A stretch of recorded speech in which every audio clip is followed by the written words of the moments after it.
গল্পের নাম প্রণয়ের অমল কাব্য। লিখেছেন DRM সোহাগ। আজকে শুনবেন গল্পের ৪৪তম অংশ।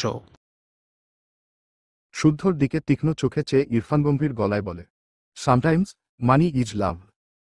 শুদ্ধর কাছে উত্তর নেই। ইরফান শুদ্ধর অবস্থা বুঝতে পেরে ঠোঁট বাঁকিয়ে হেসে ফোনে মগ্ন হয়। ইরফান একটু পর আবারও মাথা তুলে শুদ্ধর দিকে তাকায়।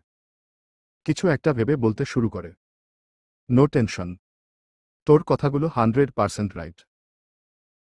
তোর কথাগুলো লাভের বেসিক পার্ট। আমিও মানি এটা। এই টপিকের ডেফিনেশন দিতে গেলে শেষ করা যাবে না, তাই এই চ্যাপ্টার ক্লোজ রাখলাম।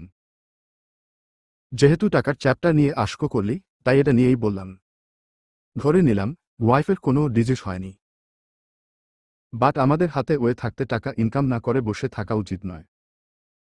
কারণ তুই টাকা ছাড়া ওয়াইফের অনেক ইচ্ছেই পূরণ করতে পারবি না। দেন তোর নিজের গিল্টি ফিল হবে। তুই কেন বসে বসে টাইম ওয়েস্ট করলি? সেই টাইমটায় টাকা ইনকাম করলে তোর বউকে তুই বেস্টটাই এনে দিতে পারতি।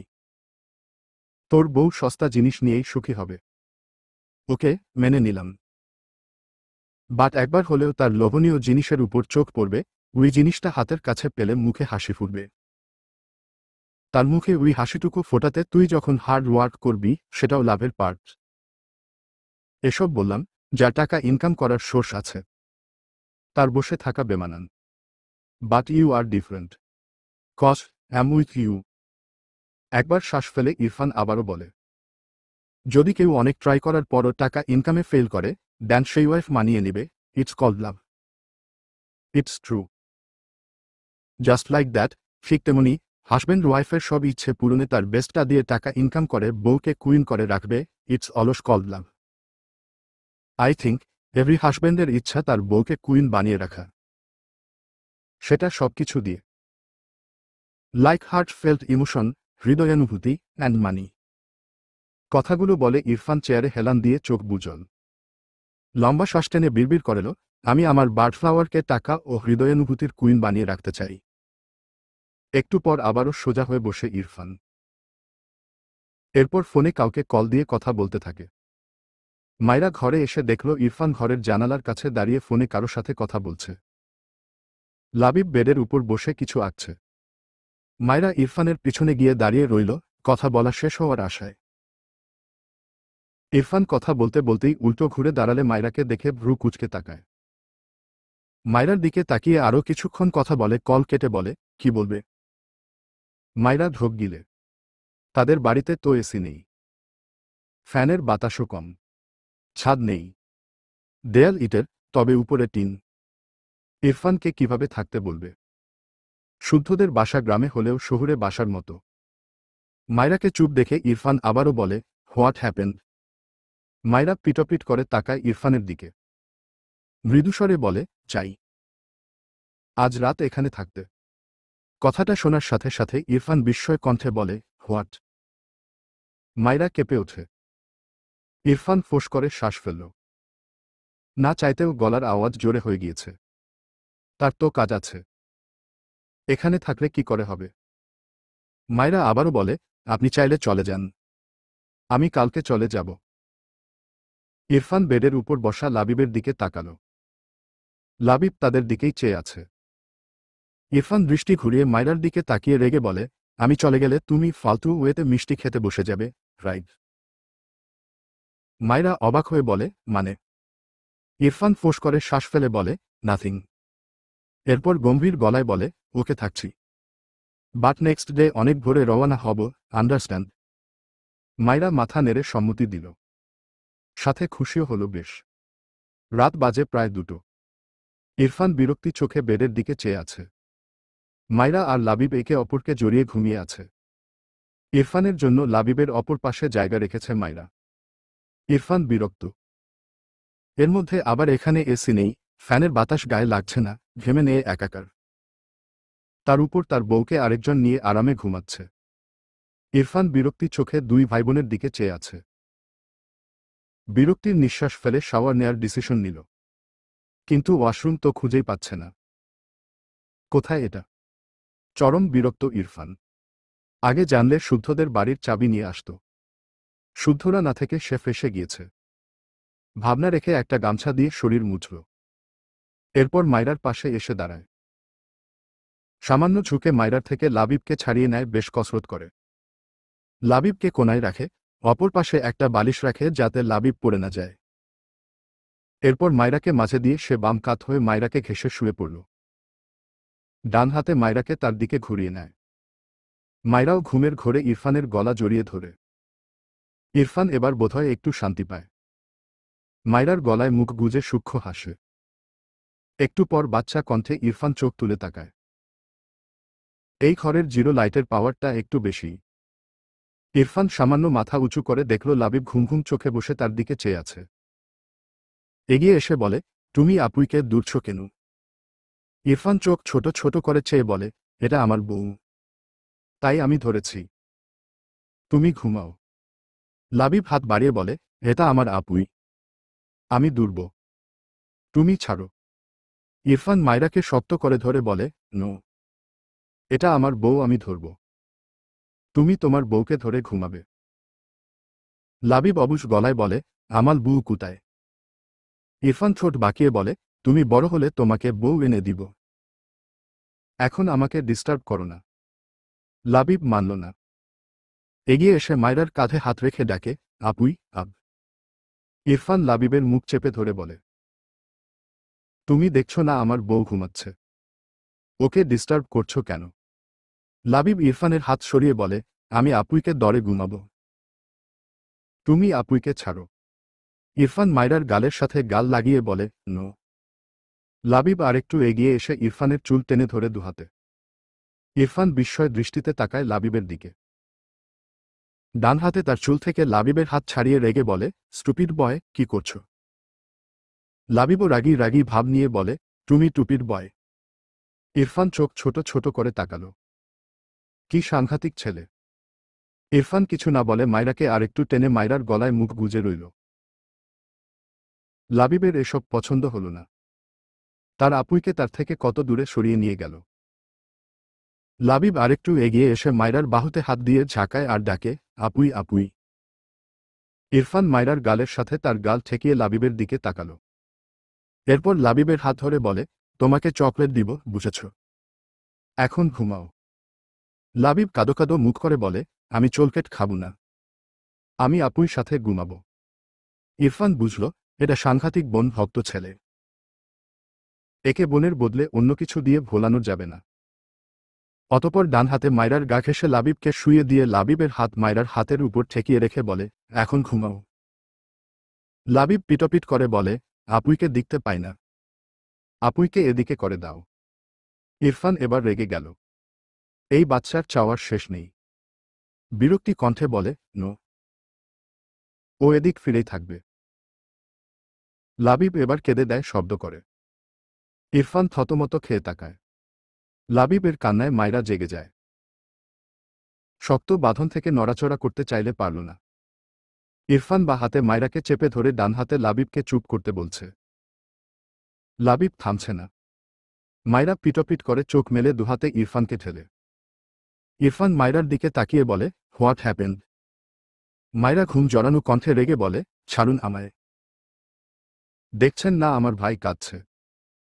ইরফান বিরক্ত হয়ে মায়রাকে ছেড়ে দিল। মায়রা ছাড়া পেয়ে উল্টো ঘুরে লাবিবের দিকে যায়। লাবিব তার বোনকে পেয়ে খুশি হয়। কান্না থেমে যায়। মায়রা লাবিবকে জড়িয়ে নিল নিজের সাথে। এরপর ডান হাতে লাবিবের মাথায় হাত বুলিয়ে বলে, ঘুমা ভাইয়া। লাবিব মায়রার বুকে মাথা রেখে চোখ বুজে নেয়। কতদিন পর তার আপুইকে পেয়েছে, আর ওই লোকটা তার আপুকে দিচ্ছিল না। লাবিব একা একা বিড়বিড় করল, খুচিব দুলাভাই। ইরফান মায়রার পাশে উঠে বসল। লাবিবকে চুপ হতে দেখে গম্ভীর গলায় বলে, থেমেছে কান্না, এখন ওকে ছেড়ে দাও। মায়রা ইরফানের কথা শুনে উল্টো ফিরে তাকায়। ঘুম ঘুম চোখে তাকিয়ে বিরক্ত হয়ে বলে, আপনার প্রবলেম কি? দেখছেন না আমি আমার ভাইকে নিয়ে ঘুমাচ্ছি, আপনিই ওকে কাঁদিয়েছেন তাই না? অসভ্য লোক একটা। একদম আমাদের ডিস্টার্ব করবেন না বলে দিচ্ছি। কথাটা বলে লাবিবকে জড়িয়ে চোখ বুজল মায়রা। ইরফান চোয়াল শক্ত করে দুভাই বোনের দিকে চেয়ে রইল কিছু সময়। কিছু বলতে গিয়েও থেমে গেল। ইচ্ছে করল দুটোকে একসাথে থাপ্পড় দিয়ে সব দাঁত ফেলতে। বেড থেকে নেমে দাঁড়ালো। একটু পর লাবিবের দিকে চেয়ে দাঁত কিরমির করে বিড়বিড় করে, ডিসগাস্টিং শালা। এরপর আবারও কিছুক্ষণ চুপচাপ দাঁড়িয়ে দুই ভাইবোনকে দেখে। এরপর মায়রার পাশে এসে শুয়ে পড়ে মুখটা মায়রার গালের উপর নিয়ে গিয়ে মায়রার ডান গালে দাঁত বসিয়ে দেয়। মায়রা মৃদু আর্তনাদ করে ওঠে। কাঁচা ঘুমটা ভেঙে গেল। মাত্র চোখে ঘুম এসে ধরা দিয়েছিল। পিটোপিট করে চোখ মেলে এদিক ফিরতে নিলে ইরফান মায়রার গাল থেকে মুখ সরিয়ে নেয়। মায়রা ঘাড় ঘুরিয়ে ইরফানের দিকে চেয়ে রেগে কিছু বলতে চায়, তার আগেই ইরফান মায়রার ঠোঁটজোড়া আঁকড়ে ধরে। বেশ অনেক সময় পেরিয়ে যাওয়ার পরও মায়রা ছাড়া না পেয়ে ছটফটায়। ইরফানকে ঠেলে। ইরফান মায়রাকে ছেড়ে মাথা উঁচু করে মায়রার দিকে তাকায়। মায়রার চোখ বন্ধ। ইরফান মায়রার গলায় মুখ গুজে চোখ বুজে গম্ভীর গলায় বলে, ডোন্ট ডিস্টার্ব মি। মায়রা চিত হয়ে শুয়ে আছে। লাবিব ঘুমিয়েছে, তার সাথেই লেপ্টে আছে। ইরফানও তাকে চিপকে আছে। মায়রা আর কাউকেই ধরল না। জিভ দিয়ে ঠোঁট ভিজিয়ে নিয়ে সেও চোখ বুজে নেয়। সকাল সকাল মায়রা আর ইরফান ঘুম থেকে উঠে রওনা হয়েছে ইরফানদের বাড়ির উদ্দেশ্যে। মায়রা থাকার আবদার করেনি। কি হবে আবদার করে? যেখানে থাকতে চায় সেই বাড়ির মালিক তাকে থাকতে দিবে। রাতে দিয়েছিল, এটাই তো অনেক। লাবিব মন খারাপ করছিল। আপুইকে আসতে দিবে না। মায়রা বলেছে, কাঁদলে সে আর যাবে না। বোনের কথায় কান্না চেপে মন খারাপ করে বোনকে বিদায় দিয়েছে। মায়রাও মলিন মুখে মা আর ভাইকে বিদায় দিয়েছে। খুব মন খারাপ মায়রার। বেশ কিছুক্ষণ পর ইরফান একটা বাজারের মতো জায়গায় গাড়ি থামিয়ে মায়রার দিকে তাকিয়ে কিছু বলতে গিয়েও থেমে যায়। মায়রা ঘুমিয়ে গিয়েছে। ইরফান মায়রাকে আর ডাকল না। গাড়ি স্টার্ট দেয়। শুদ্ধ ফারাহকে সাথে নিয়ে ভার্সিটি থেকে সোজা এসেছে একটি শপিং মলে। দুজনে পাশাপাশি হাত ধরে হাঁটছে। ফারাহ একটু পর পর শুদ্ধর দিকে তাকায়। শুদ্ধ হেসে বলে, তোমার হাসবেন্ড অনেক হ্যান্ডসাম তাই না পাখি? ফারাহ মাথা নিচু করে নেয়। শুদ্ধ এক সাইডে দাঁড়িয়ে বলে, তোমার যেটা যেটা ভালো লাগে নিয়ে এসো। ফারাহ মাথা নেড়ে এগিয়ে যায়। তার ভীষণ সংকোচ লাগছে। এতদিন তো ফাইজের সাথে এসে যা খুশি নিয়ে নিত, কিন্তু শুদ্ধর সাথে এসে যা খুশি নিয়ে নিতে পারবে না। গতকাল যখন শুদ্ধ তার ভাইয়ের সাথে ভার্সিটির প্রাঙ্গণে কথা বলছিল ব্যবসা করবে না, ফারাহ সেটা শুনেছিল। শুদ্ধর অনেক টাকা ভালো লাগে না। ফারাহ বুঝেছিল শুদ্ধকে।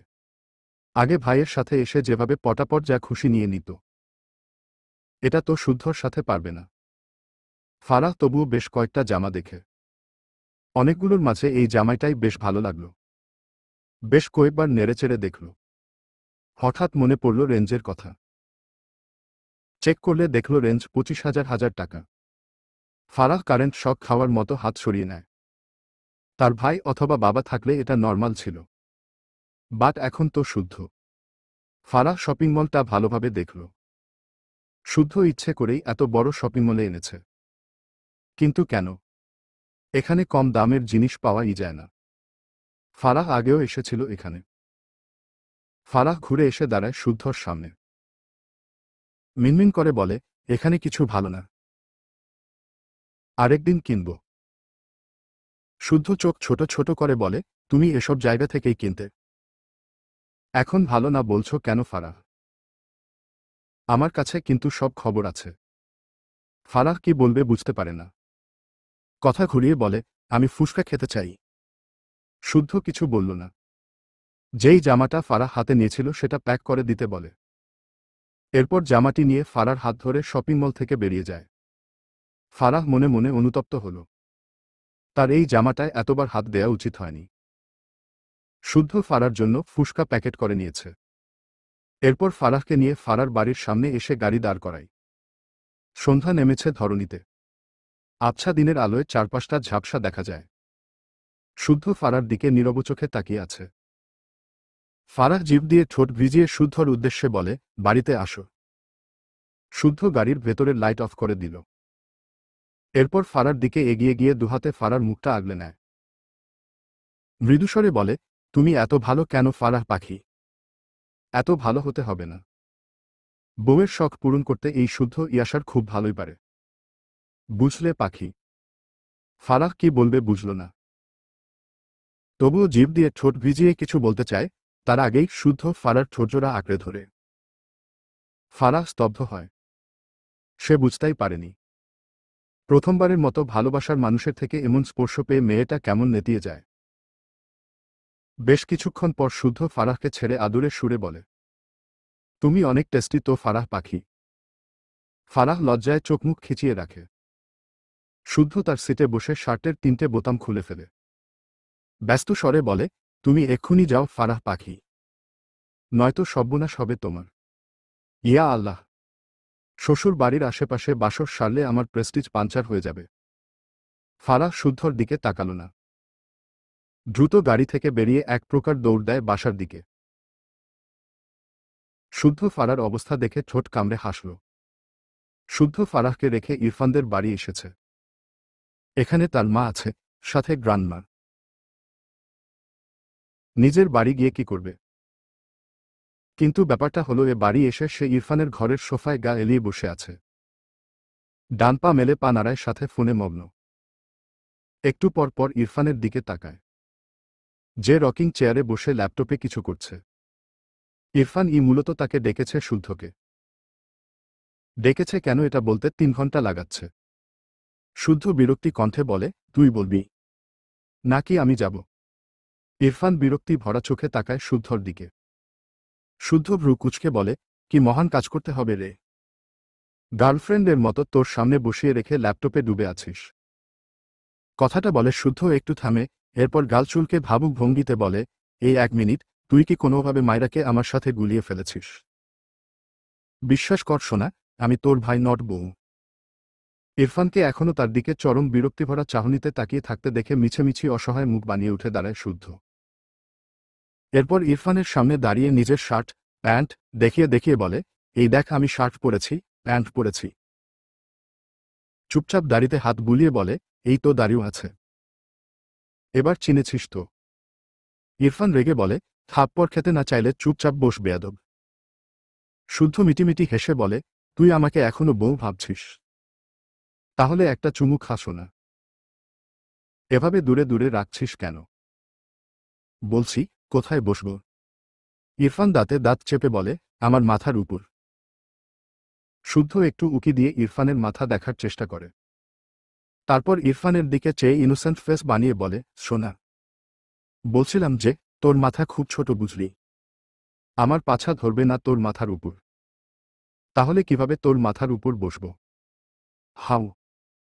ইরফান চিৎকার করে বলে, শুদ্ধ তুই লাথি খাবি এখন আমার পায়ে। শুদ্ধ দৌড়ে গিয়ে সোফার অপর কোনায় বসে পড়ে ইনোসেন্ট ফেস বানিয়ে বলে, চোচরি, চোচরি। ইরফান রেগে হাতে ল্যাপটপ ছুঁড়ে মারতে নিলে শুদ্ধ চিল্লিয়ে বলে ওঠে, এই থামো থামো। ওটা ল্যাপটপ। ইরফান থামল। বিরক্তির নিঃশ্বাস ফেলে আবারও কাজে মনোযোগ দেয়। শুদ্ধ মিটিমিটি হাসল, আর জ্বালাল না। বেশ কিছুক্ষণ পর ইরফান শুদ্ধর সামনে একটি পেপার বাড়িয়ে দিল। শুদ্ধ ফোন থেকে দৃষ্টি সরিয়ে ইরফানের ধরে রাখা পেপারটির দিকে তাকায়। ইরফান গম্ভীর গলায় বলে, এখানে একটা সাইন করে দে। শুদ্ধ ফোন সোফার উপর রেখে পেপারটি তার হাতে নেয়। এটা শেয়ার ট্রান্সফার ডিড। ডিডের একটা লাইনের চোখ পড়ল শুদ্ধর। আমি ইরফান নেওয়াজ এই মর্মে ঘোষণা করছি যে আমি আমার মালিকানাধীন company Nawaz global trade Ltd এর মোট 1000 শেয়ারের 500 শেয়ার আমার ভাই শুদ্ধ ইয়াসারের কাছে হস্তান্তর করছি। লেখাটা পড়ে শুদ্ধ বিস্ময় দৃষ্টিতে তাকায় ইরফানের দিকে। বসা থেকে উঠে দাঁড়িয়ে থেমে থেমে বলে, তোর মাথা আছে না গেছে? ইরফান ভ্রু কুঁচকে বলে, আছে। সাইন করে দে। শুদ্ধ ছ্যাতো করে ওঠার মতো করে বলে, হয় আমারে পাগলা কুত্তায় কামড়াইছে যে আমি এটাতে সাইন করব। ধর এটা। ইরফান বিরক্তি কণ্ঠে বলে, সাইন করে দে। শুদ্ধ মাথা চুলকে বলে, এসব কি পাগলামি শুরু করলি? আমি বিজনেস করব রে। তুই আর ফাইজ, তোরা দুজনে একটু নিঃশ্বাস নে।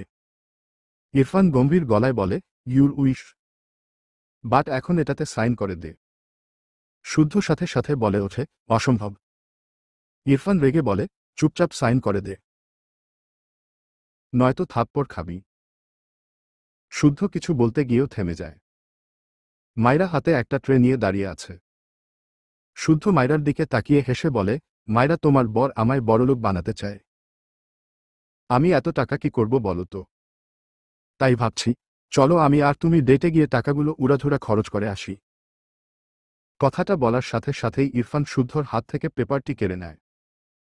শুদ্ধ আড়ালে হাসল। ঠিক জায়গায় টোপ দিয়েছে। এদিকে মায়রা বোকাচোখে ইরফান আর শুদ্ধর দিকে চেয়ে আছে। শুদ্ধ সুযোগ বুঝে ঘর থেকে বেরোনোর জন্য দুপা এগোলে ইরফান শুদ্ধর শার্টের কলার টেনে ধরে দাঁতে দাঁত চেপে বলে, সাইন না করে এক পা ও নড়তে পারবি না। শুদ্ধর মুখ আবারও অসহায় হয়ে যায়। উল্টো ঘুরে ইরফানের দিকে তাকিয়ে সিরিয়াস হয়ে বলে, ইরফান, আমি এটা নিতে পারবো না। প্লিজ জোর করিস না। আমি বসে বসে কেন তোর কোম্পানির শেয়ার নিতে যাব? আমার নিজের কাছেই নিজেকে ছোট লাগবে। আমি আমার বিজনেসটাতেই ফোকাস করব আগের মতো। আর পাগলামি করিস না। সোনা ভাই, তুই আমার।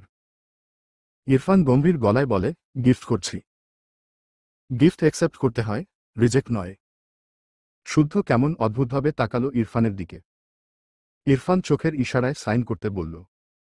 শুদ্ধ নিজেকে সামলে নিল। মাঝে মাঝে এত ইমোশনাল হয়ে যায় এই ঘাটতারাটার জন্য। অতপর ইরফানের হাত থেকে পেপারটি নিয়ে হেসে বলে, গিফট অ্যাকসেপ্ট করতে হয়, রিজেক্ট নয়। কথাটা মনে থাকে যেন। এটা বলে পেপারে সাইন করে দেয়। ইরফান শুদ্ধর থেকে পেপারটি নিয়ে সূক্ষ্ম হাসল। ঘড়ির কাঁটা জানান দেয় রাত ৮টা। মায়রা মাগরিবের নামাজ পড়ে ঘুমিয়েছে। শুদ্ধ যাওয়ার পর ইরফান ল্যাপটপে প্রায় ঘণ্টাখানেকের মতো কাজ করল। ভার্সিটিতে কিছুদিন পর এক্সাম। সেসব কোশ্চেন রেডি করল। এরপর উঠে দাঁড়ায় রেডি হতে। আপাতত অফিসে ইম্পর্ট্যান্ট একটি মিটিং আছে। শার্ট, প্যান্ট, ব্লেজার সহ সব পরে নেয়। এরপর আয়নার সামনে দাঁড়িয়ে হাতঘড়ি পড়তে পড়তে ঘড়ির ভেতর লেখা গুছি তে চোখ বুলাল। মায়রার বলা বুচি শব্দটা মনে পড়লে ঘাড় বাঁকিয়ে মায়রার ঘুমন্ত মুখপানে চাইল। মুখাবয়ব গম্ভীর। না চাইতেও ঠোঁট বাঁকিয়ে সূক্ষ্ম হাসল। মায়রা ঘুমের ঘরে বিড়বিড় করে ডেকে ওঠে, শিশওয়ালা। ইরফানের কান সজাগ হয়। ঘরের ফ্যান বন্ধ। এসি দেয়া। এজন্য শুনতে অসুবিধা হয় না। ইরফান এগিয়ে যায় মায়রার দিকে। মায়রা ঘুমের ঘরে আবারও ডেকে ওঠে, শিশওয়ালা। ইরফান মায়রার পাশে বসে মায়রার দিকে ঝুঁকল। মায়রার ভারী নিঃশ্বাসের শব্দ পায়। ডান হাত বাড়িয়ে মায়রার গালে রাখে। মায়রা আবারও ডেকে ওঠে, শিশওয়ালা। ইরফান ঠোঁট বাঁকায়। মায়রার ঘুমের ঘোরে কথা বলার হ্যাবিটটা বেশ ভালোই এনজয় করে। মৃদুস্বরে বলে, বলো। মায়রার কপালে বিরক্তির ভাঁজ। আদো আদো স্বরে বলে, তুমি যেও না। ইরফান মায়রার ঠোঁটে একটা চুমু খেয়ে মৃদুস্বরে বলে, আমার অফিস আছে। যেতে হবে। মায়রা ঘুমের ঘোরেই এপাশ থেকে ওপাশ ফিরে বিড়বিড় করে, তুমি নিষ্ঠুর শিশুওয়ালা। ইরফান তীক্ষ্ণ চোখে মায়রাকে দেখল। মায়রাকে তার দিকে ফেরাল। ডান হাতে গাল ধরে নাড়াল। এই মেয়ে ঘুমে কাদা। ইরফান বেশ কিছুক্ষণ মায়রার মুখপানে চেয়ে রইল। এরপর বেড থেকে উঠে দাঁড়ায়। তার অফিসের পিএকে কল করে। ওপাশ থেকে কেউ বলে, জি স্যার, বলুন। ইরফান ডান হাতে কানে ফোন ধরেছে। বা হাত প্যান্টের পকেট রাখা। মায়রার দিকে চেয়ে গম্ভীর গলায় বলে, রাকিব, আমি অফিসে আসছি না।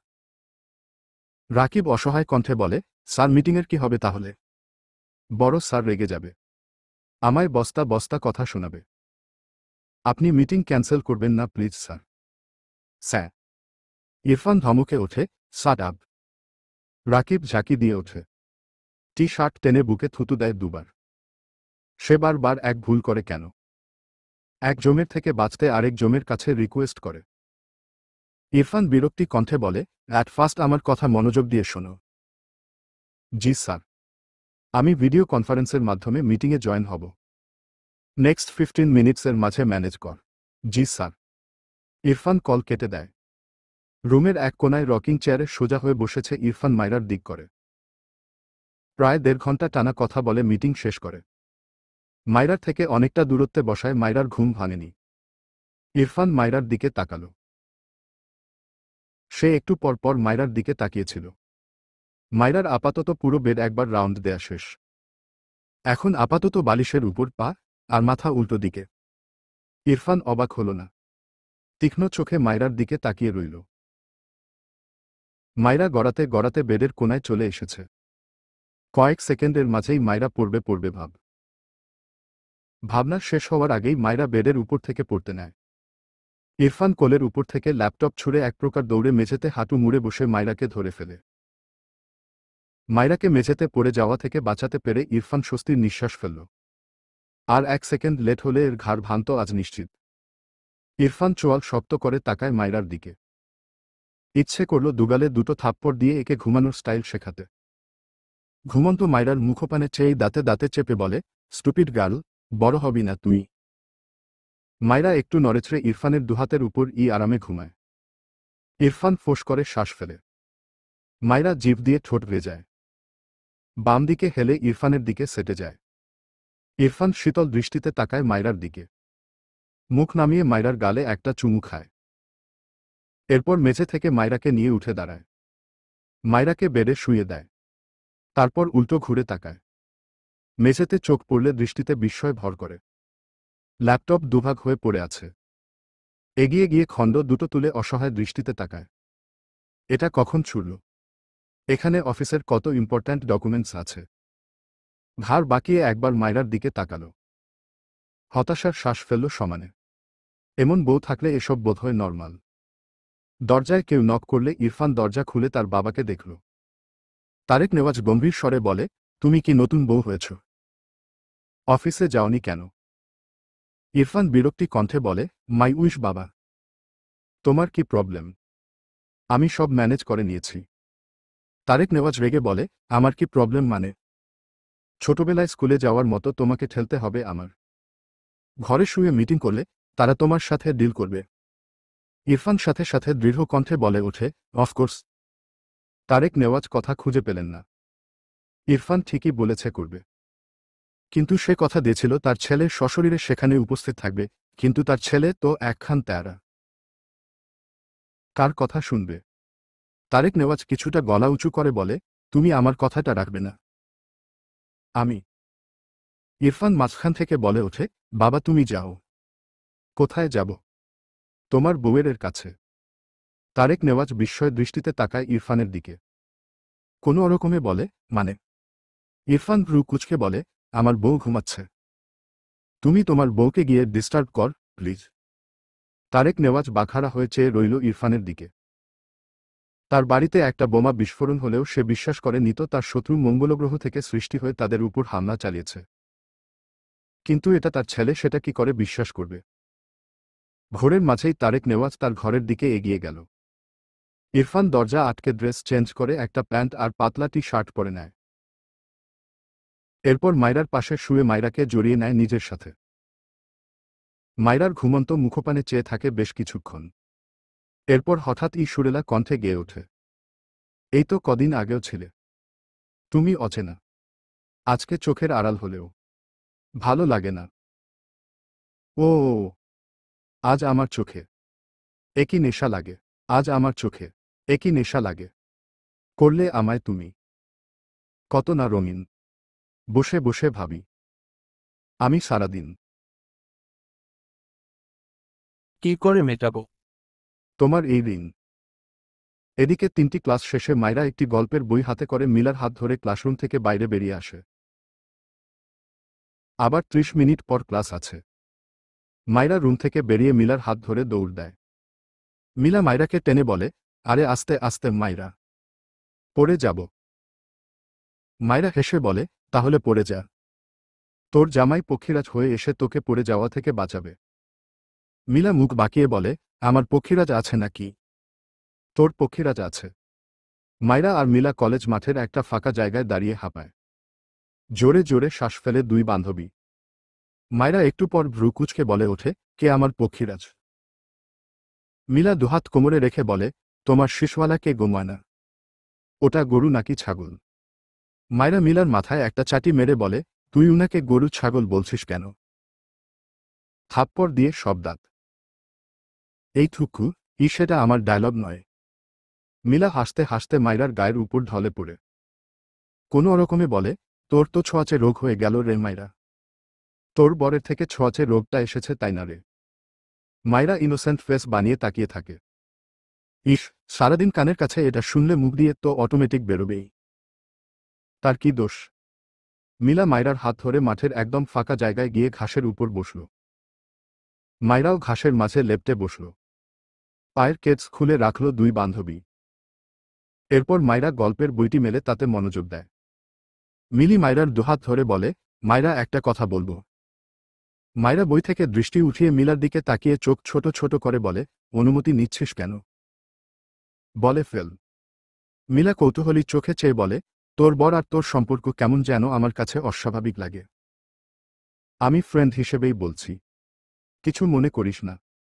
মায়রা মিলার দিকে তাকিয়ে রইল কিছুক্ষণ। এই মেয়েটা তার খুব আপন। অল্প কয়েকদিনের পরিচয় হলেও কত আপন ভাবে তাকে। মায়রাও তার ব্যাপারে টুকটাক কথা এসে মিলাকে বলে। মায়রা মৃদু হেসে বলে, তুই অনেক ভাগ্যবতী মিলা। মিলা অবাক হয়। বিস্ময় কণ্ঠে বলে, আমি ভাগ্যবতী নাকি তুই ভাগ্যবতী?